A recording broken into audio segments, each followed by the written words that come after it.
Right. The government's international policy, again, as you say, the center of yet another story this evening. As you know, there was a lot of talk about whether Prime Minister Justin Trudeau would raise the thousands of extrajudicial killings in the Philippines drug war when he met with President Rodrigo Duterte. Well, Trudeau did bring it up. Today, a local reporter in Manila got Duterte's public reaction, and it was a bit of a doozy.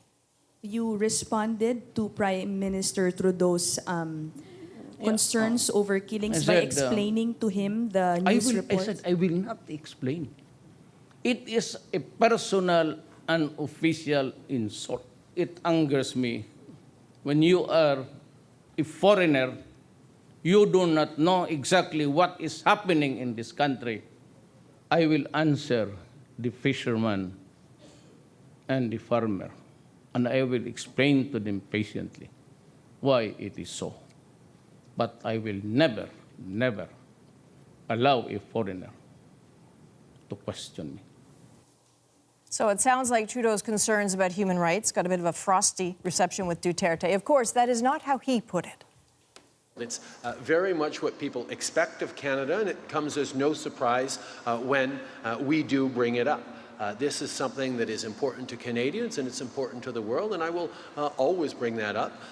The President was receptive to my comments, and it was throughout a very cordial and positive exchange.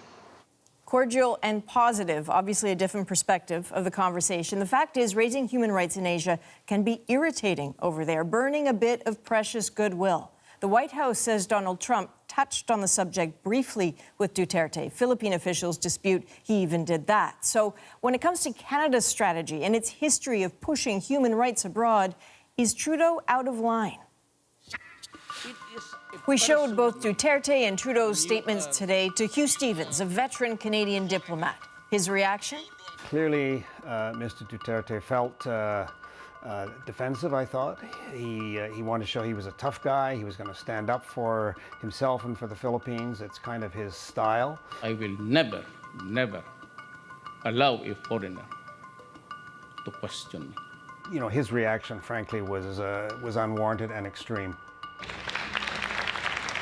It's not usually the sort of response Canada gets. For Canada to push a little bit on human rights, though, is following a time-honored script. We want to have good trade relation with them, but we are preoccupied with the situation of human rights. It's something that Canada, I think, has done consistently for decades, frankly, through many changes of government. As long as you're frank and respectful, it is in fact necessary. Did he have to do it? I think he did have to do it, because not to have done it would have been more significant than actually putting it on the record. Just like Duterte, Trudeau is playing domestic politics here.